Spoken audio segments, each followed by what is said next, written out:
Hello, travelers. Welcome to Life Between Flights, the podcast about small business, the travel industry, and everything in between. I am your host, Cecily North-Rudo, certified travel advisor and owner of Traveling North Travel Agency. Today, I just want to take a second for all of you parents out there having to plan for summer camps. We are now in this phase of life where we are having to figure out summer camps for our kiddo and looking at schedules and pricing and like which camp is like, all of them are different, all of their prices are different, all of their schedules are different, what they include are different, and it's the most infuriating thing to figure out. And this is the first year that we are actually having, like, we are going to need some care outside of the home, at least for half of the summer. And so it is a lot trying to figure all of that out. And so yeah, I went down a rabbit hole over the past several days of trying to compare summer camps and which ones would she like to go to and timing, and like some of them have like special membership passes and some of them are just like a day-by-day thing, and then like the ones that are at her school are only for like certain weeks, and then like trying to fill in the other time. Like, it's just a whole thing. So for any of you parents out there dealing with summer camps this year, you are in my thoughts. So with that, we're going to talk about one of my favorite topics in the whole world is networking. And you know, a lot of these episodes, I talk about networking and the networking groups and how important it is to network for your business. So we're going to go through some very basic things about networking, some tips and tricks, and some of the tools and resources that I have found very valuable for networking. First things first, when you are starting out with your business, and especially if you are either like an online presence or your business is like you work out of your home, you don't have an official like space to go to, even if you have a storefront and maybe you aren't on, you don't have the busiest foot traffic, or maybe you have, you're not necessarily getting a whole lot of people into your store, networking and sharing with people your space and who you are and all of those things, not only online and not only obviously in your storefront or whatever that you may have if you have a physical space, but then you and representing your business as your own person, that's huge. And that's really what's going to leave a lasting impression for people. So when you are starting out, if you don't already have a network of people, if you don't have any sort of resources, you don't know of any networking groups, you're not part of anything, you're not part of associations, you're not part of any of that stuff yet. So to go back to when I first started my business, again, I just assumed people would just come to me.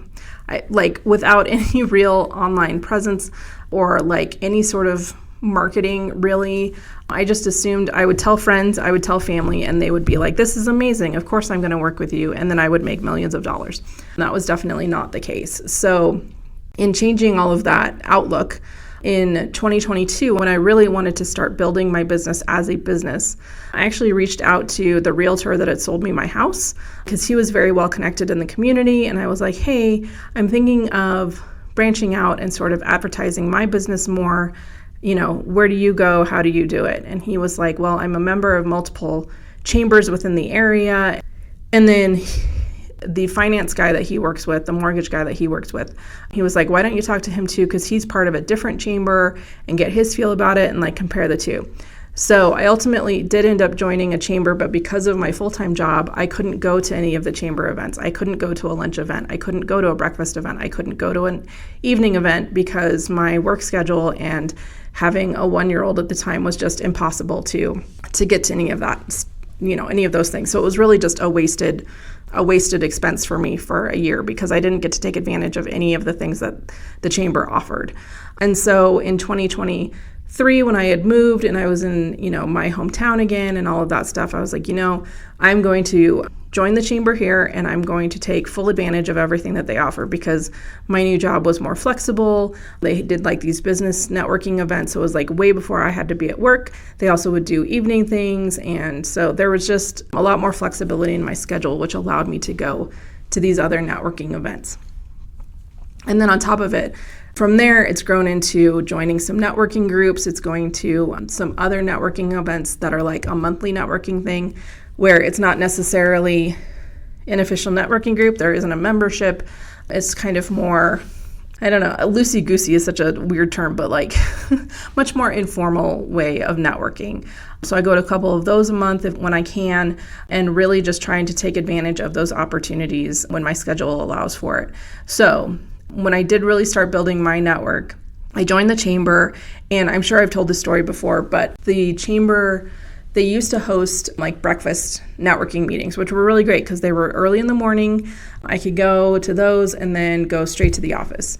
And so the first one I went to, I think I was like the fourth person in the room. I had never been to one before and obviously didn't know anyone. And so thankfully, this very tall man came up to me and introduced himself and said, "Welcome." And we started chatting, and I told him about my business, and he was like, "You should absolutely join our networking group within the chamber." So our chamber, and I think most chambers do offer this, they offer networking groups within the chamber. It's a certain membership level, but basically these networking groups, ours meet twice a month. They meet early in the morning, so that's always, again, helpful if you're someone that has to be like at a desk at a certain time. So for me, the schedule was perfect, and he invited me to that networking group.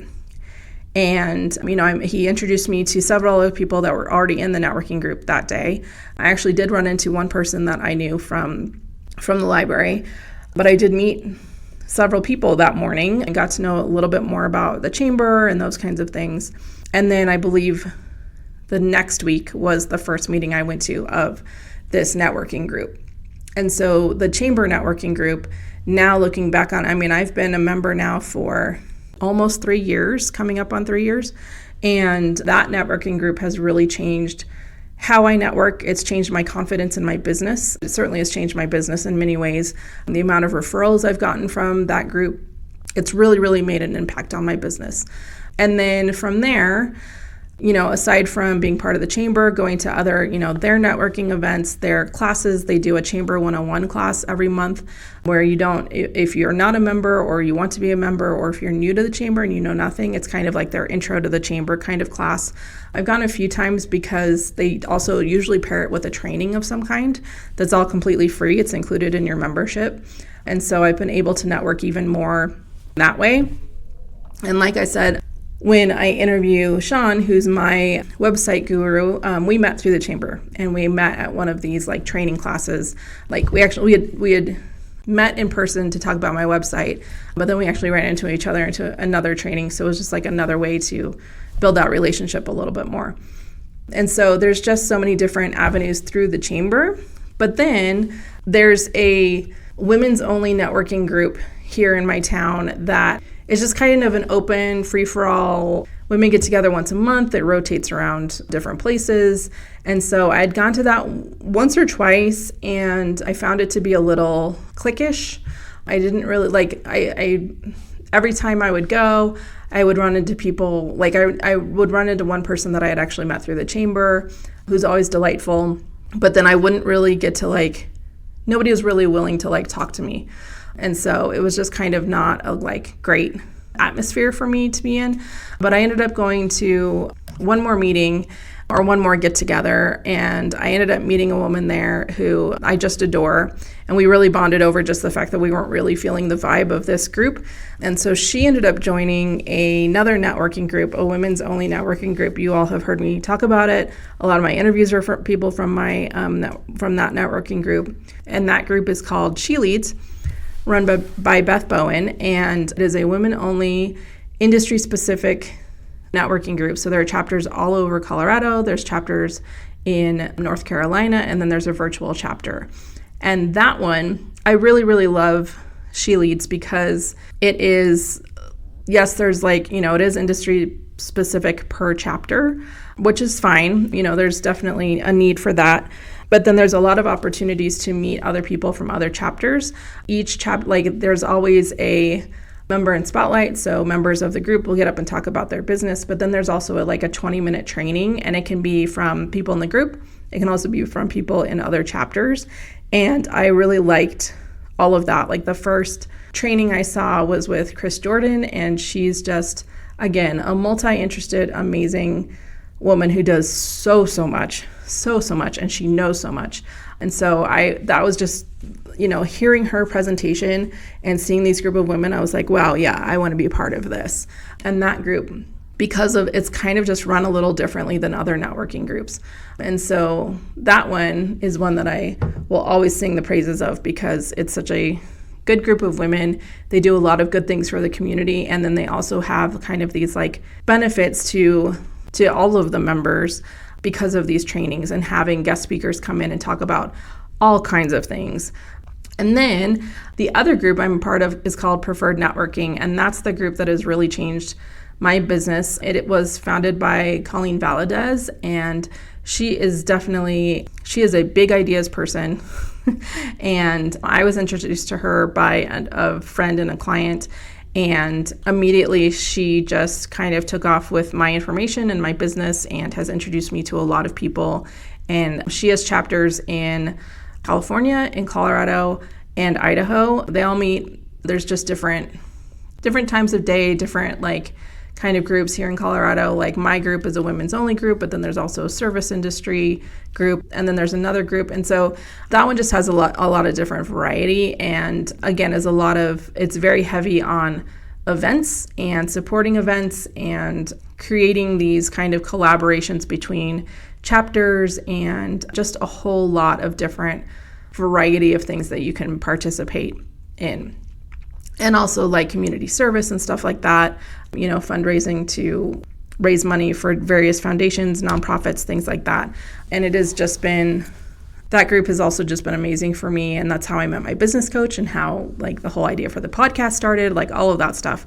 And it's really great to meet with women and to just we get a question every time we meet, something to learn a little bit more about ourselves or our business and things like that. And so that one's always really fun to, hear other people's responses to things. So that's kind of where I am at right now currently with all of my networking. And there's so many networking groups out there. There's BNI, there's here in Denver, there's one called MNO. There are I know there's like a Polka Dot one. There are so many networking groups out there and so many different places to meet people. I know even with some of the magazines that I advertise with, they do a quarterly networking like lunch where you get to go and you get to meet other advertisers and you get to talk to the publishers. And it's also really interesting it's just another opportunity to meet other people in the community that are going to be different services than what you offer. And so some of the first things to think about when you're thinking about networking, I know a lot of people, they don't want to put any money up front. They just want to go to like a free thing. So we have several free networking events here, even in my community. There's one called Business Over Beverages. It's the first Tuesday of every month. People are welcome to come, and that one is massive. So many people come to that one. It is a long-standing tradition here in my town. There's also Women of the Workforce, which is a women's only networking group, but again, free. There's just so many above and beyond that. And there's so many like the chambers and then people that are members of chambers that are now starting their own, like spawning their own networking groups outside of the chambers. A lot of my, the people in my networking groups, they are part of other networking groups. And so getting introduced to them that way or referrals that way. So even if you're not necessarily wanting to join an official networking group with like a paid membership, but definitely check out, there are definitely free networking groups in your area. Even on like Meetup, I know a woman that I met through, she hosts networking things through Meetup that are completely free. There's free classes. She brings in speakers, all of these things. So even just looking for free networking events in your area, that's a really great way to start. And then of course, if you are trying to launch a business, let's say you're just starting out your business, you haven't established anything, that's when you may want to go to your chamber. My chamber offers a ribbon cutting if you're in I don't have like an office space, I work out of my home, but they did do a ribbon cutting for me for my 10th anniversary at their offices, which was really special. And it was really, really fun and enjoyable to have, chamber ambassadors and chamber staff, and then of course, friends and family and people from my networking group come and celebrate my business. So I will say, let's say that you are going to one of these free networking events. And a lot of times I will talk to fellow agents who are very introverted and very shy. I like to say that I am an extroverted introvert because I like talking to people. I like having conversations with people. But the thing that I'm not great at is going up and introducing myself to someone that I don't know. I am generally the one at any networking event. If I don't see anyone I know, I'm awkwardly standing in a corner with my drink. And generally, people thankfully are wanting to network, so they will come up and introduce themselves to me. The other thing that I will do is if there's someone there that I do know, especially there are people that are really, really great connectors. So I will kind of either follow them around or just kind of be talking about, usually they'll introduce me and then we'll talk about our businesses, we'll exchange information, things like that. And then maybe I might be able to introduce them to someone else that I know. It kind of creates kind of this chain of introductions. And then there's people that, I've talked to a few times, maybe even more than a few times, and been at a couple different, see them at a couple different networking things, and we'll say hi, check in on things. And, it doesn't have to be like a huge long conversation. It can just be like, hey, I hope everything's going well, or tell them about, I'm definitely complaining about summer camps right now, all of that stuff.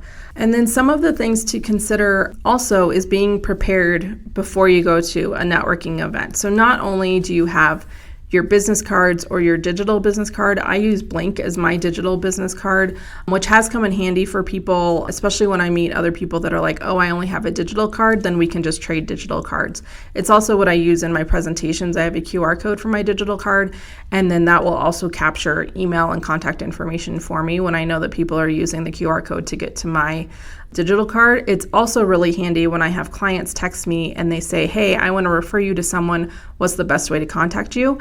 I will just send them the digital card because then it has all of my contact info in there and all of my links and all of that stuff.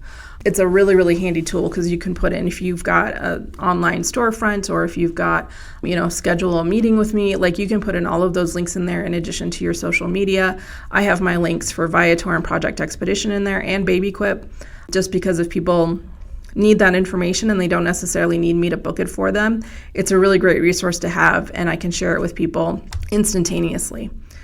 So make sure that you have something like that set up, especially if you don't necessarily want to have the cost of business cards, or if you're going somewhere. A lot of places they'll do drawings and things like that, so you want to have a business card on you that at least to put in the drawing. I used to be part of a networking group years ago, and the woman that ran that group would always say she would never bring business cards with her. She would always take someone else's card, be like, hey, I don't have cards today. I'm so sorry. Can I get your card? Because that would ensure that she was the one starting the conversation, and she could, reach out to them and not necessarily have people reaching out to her, which again, as a tactic, that's a way to do it. The other thing I will say is that if you're going to a networking group, I have the problem of when I'm going to networking meetings, especially in the summer, I don't want to carry anything. Most of the time, I do have some clothes that have pockets.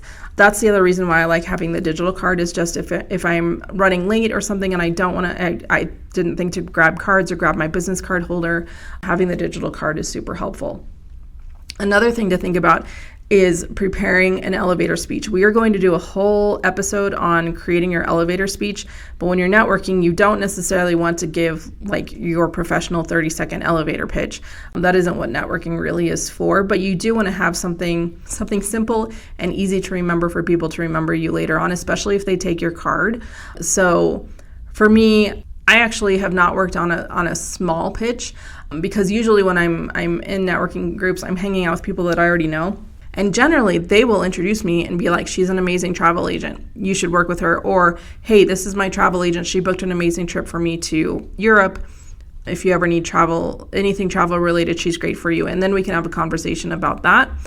Or generally, I will say, I own a travel agency and I specialize in just highly customized itineraries, taking you anywhere in the world, something simple like that. Or you can be like, I help you create lasting memories because I take the stress out of travel planning. Whatever it is, or I create magical memories and help families get to, creating that or fulfilling that lifelong dream of taking their family to Disney World, or whatever it is. You can create just a little snippet of your elevator pitch that gets people intrigued, and you definitely want to have that in the back of your mind and practiced so that people they have a little bit more to hold on to than just looking at your business card. I will say, I went to a networking event. This was last year. I don't know, last summer probably. And it was towards the end of, it was like a 2-hour long thing. It was towards the end of the thing. I was heading out to leave. I was talking to some friends of mine, and this older man introduced himself to me and a friend of mine. And he took our cards, and he ended up texting me like the next week. And he was like, hey, I'd love to talk more about your business. Could we meet for a drink? And I was like, sure. I don't know. It was kind of like a weird message, but I was like, yeah, I'm happy to talk about travel, happy to meet for a drink. Well, he obviously did not remember who I was, because when I showed up and then we start talking, and immediately I say something about well, I need to meet my husband and my kiddo. And he was like, you're married? And I'm like, yes. We had this conversation about actually we talked about how your granddaughter and my daughter are the same age. We had a whole conversation, and I had my wedding ring on and all of those things. But it's obviously I am not the person that you were thinking of, and just taking my business card is not going to help differentiate that. We did end up having a lovely conversation about business, and he's also a fascinating person to talk to, but it was definitely not the best networking connection, especially if you don't remember the person. Do your research before connecting with them later on. Going by yourself to these events, I know, can be very scary. I go to a lot of networking events with the expectation that I will know no one in the room. Now, after 3 years, that's generally not the case. But there are definitely some events that I've been to where I know 0 people, or if the people that I'm talking to are the people that I know are engaged in another conversation, or they just are not available to talk to, I will, go up to somebody else and be like, hi, I don't know anyone here. Do you mind if I sit with you? And I have met some people that way and have made connections that way. There's a lot of different things like that you can do to help. Another thing to think about before you go into a networking event, and this is not something that I do, but I do know others that do this, is especially when you're doing these networking events time over time, and especially if you are in a smaller community, you are going to start running into the same people over and over again. I know people that will set a goal for that specific networking event. I'm going to pass out my card or have a conversation with 3 new people. And so, setting a goal like that of either I'm going to connect with 1 new person, 3 new people, I am going to get 3 business cards, I am going to set up a coffee meeting with someone, 1 coffee meeting by the end of this, whatever that is. It's great to have a goal like that, because it kind of takes the stress out of how long do I have to endure this event, especially for those of us that are more introverted. Because if you go in and you find that person and you set up your, hey, let me get your info, I'd love to meet for coffee, and they say yes, and you get that set, great, you've hit your goal and you can go home. There's things like that where it just kind of helps you motivate to not just stand in a corner or not just talk to people that you already know. Making those connections with new people, of course, is always helpful. You also want to think about, and a huge thing of networking, and even in the networking groups, in my chamber group, we have a lot of guests come in. We have a lot of people that maybe are thinking of joining the chamber, are thinking of joining at a certain level. They want to see a networking group. And there have been several people that literally come in for 1 or 2 meetings, and they realize that they are only in it for themselves. They are not in it to make connections for other people. And every group is different. One group, we do track leads, we do track the money that we bring in, and we do track how much we're referring other people. We track that very specifically. Other groups do not. Other groups have no interest in that. And that can also be, what makes or breaks joining a networking group. But the thing about it is that you are not in it just to build your business. If you are in it to offer something to the other person, or even if it's just, hey, I'd like to get your information so that I can refer you to other people, or I'd like to get your information and let's meet for coffee and let's talk about how we can partner, or I would love to put you in my contact, into my contacts so that I can refer you for future business or things like that. That's a huge part of it. I don't necessarily want to connect with someone when I can tell that they have absolutely 0 interest in me as a person, let alone me and my business. I'm most people already have a travel agent somewhere in their life. Would I love to have that business? Of course, but I'm not in it to just be putting out my information and putting out my card and just talking about me. I also want to hear what other people are doing, why they're, how long they've been in their business, like all of those kinds of things, because that's what's going to help you build those relationships and make it memorable when you wanted to reach out to them later instead of totally forgetting about who they are. Another thing I will say, and we are also going to do a whole episode on what to wear, but when you're going to a networking event, like I generally try, like usually if it's in the afternoons, if I'm coming from work, I will either try to dress in something that's a little more professional, whether that's a nice jumpsuit or putting on a jacket or changing like from like a t-shirt into a blouse or something like that. It's really important that you dress to represent who you are and your business.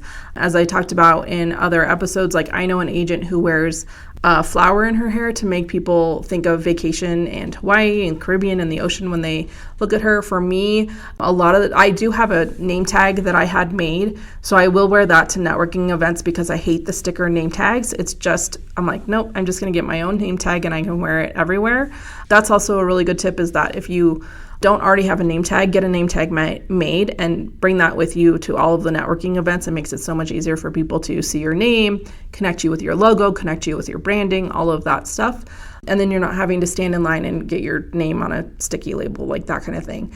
But you just want to make sure that you are confident in what you're wearing. If you have logo gear, I have 2 shirts that I wear that have my logo on them, so I will wear those to a lot of my networking things when I can. They're tank tops, so I usually am wearing those in the summer. But that's also partially why I got a name tag, so that it doesn't matter what I'm wearing. I still have my professional branding and my name very visible for people when I'm at networking events. You just want to make sure that you are representing yourself and your brand in a professional way. You don't want to be showing up looking like you just came from a job site or just rolled out of bed. You know, there's definitely an air of representing your business and your brand, and that definitely makes a difference when you're at networking events.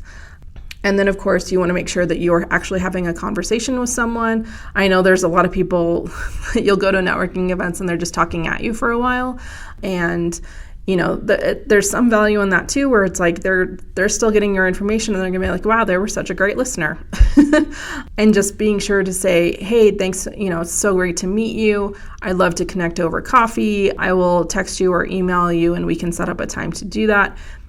Be sure, and especially when you follow up, you also want to be thanking them for even considering, you know, having a coffee date with you.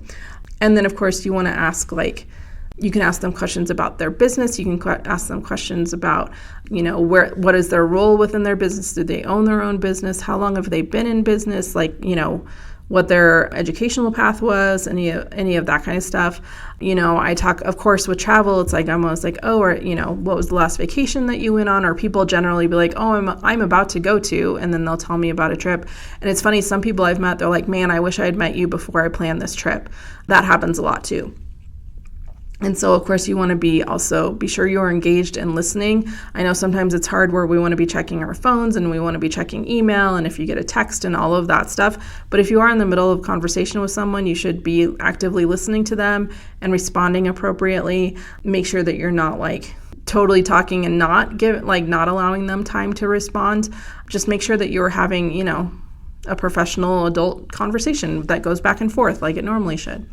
You know, and I will say too, at a lot of my networking events, even if I'm talking to someone I already know, generally they will know someone that I have never. I'll be like, hey, I know I saw you at some other thing, and, you know, then it's like, it's just another way to start having a conversation with someone.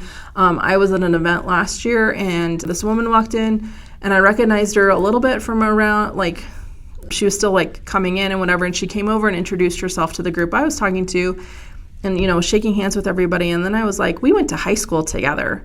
And so then we kind of connected on that and started chatting. And now we've seen each other a couple times at other networking events. So it's nice to just have, even though we were not close friends, we weren't like, we did take some classes together. We were in the same graduating class, but we really have nothing to look back on in high school together. So, but it's been nice to kind of have that connection with someone to be like, oh yeah, you know, so-and-so, or, oh yeah, we have this thing in connection. So there's also that part of it too, especially if you are in a small town and everybody knows everybody, it's like you're gonna get to know all of those people as well. Another thing that I will do when I'm talking to people is that I do have a mailing list for a newsletter for my engagement. And I hate it when people get my card and they automatically add me to their mailing list without asking, because my mailbox is already full and they will automatically get unsubscribed from if they just automatically add me to their mailing list. So one thing I will do is if I'm handing out my card to someone, and I will just tell them like, hey, I have a newsletter, could I add you to my mailing list? And 9 times out of 10, they're going to be like, yeah, sure.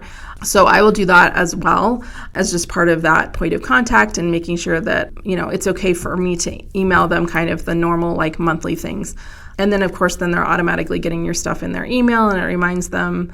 So the people that have done that, that have asked, I have no problem with. It's the people that I've literally have never that have gotten my card from a networking meeting or like a chamber meeting, and then all of a sudden I'm on their mailing list and they didn't actually talk to me.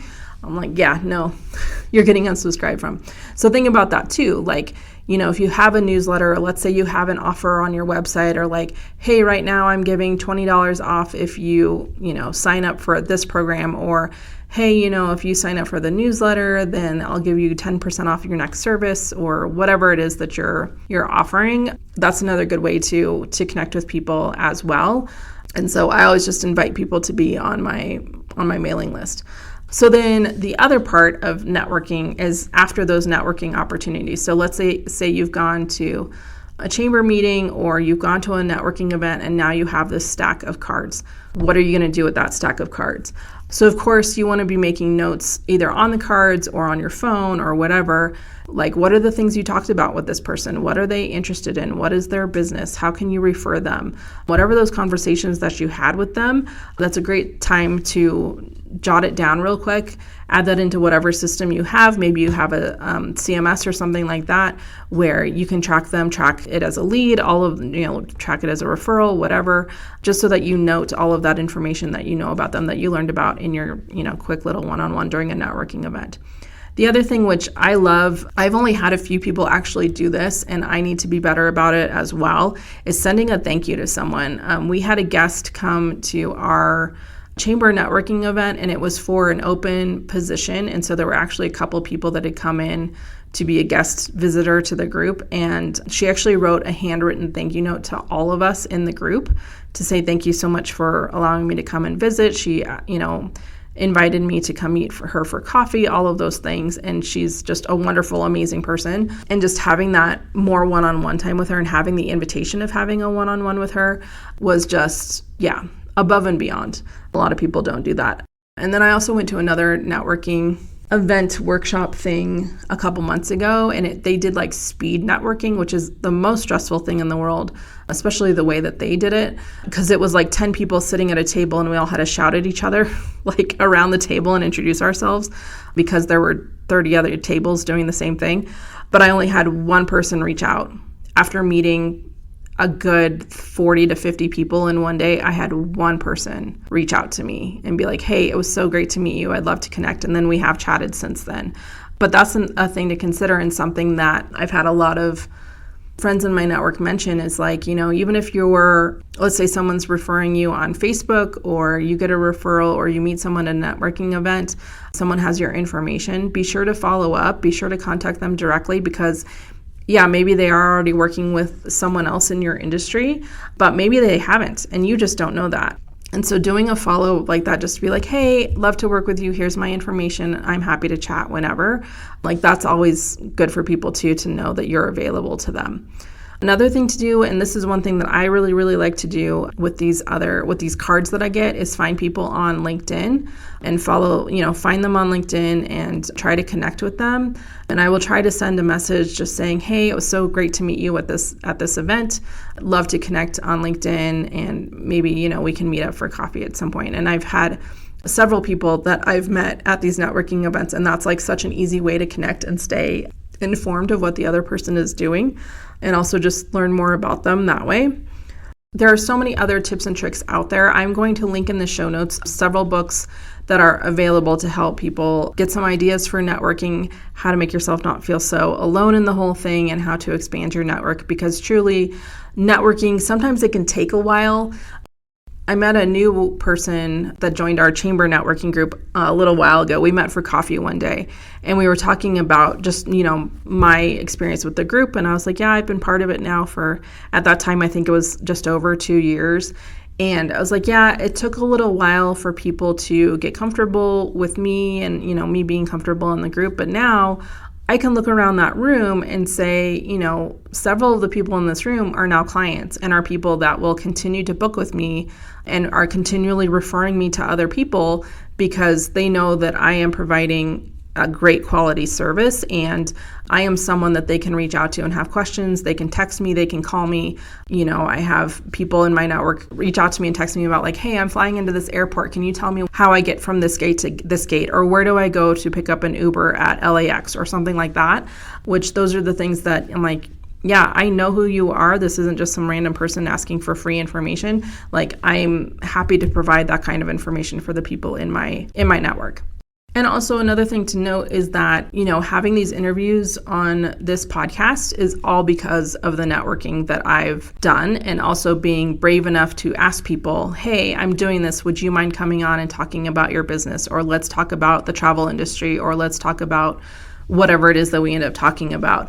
This podcast would not at all be what it is today without that network of people supporting me and the people that I can reach out to and be like, hey, I would love to talk to you about your business. I would love to talk to you about these business fundamentals, all of these things, because I know who they are as a business person and just as a human in general, and that I enjoy spending time with them. And I'm so blessed to have these people in my life who truly do support my business and want to see me succeed as much as I want to see them succeed, and why I want them to come on and talk about their business and promote them, because I know that they are amazing at what they do.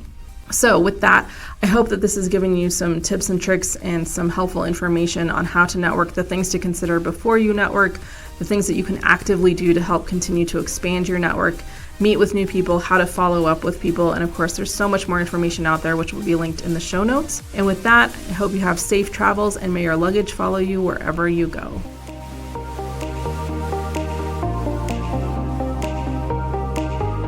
Today's episode of Life Between Flights was sponsored by me, Traveling North, produced by me and edited by Nomad Creations. Please check out the show notes for referral links, discount codes, and more resources that I've talked about in this episode.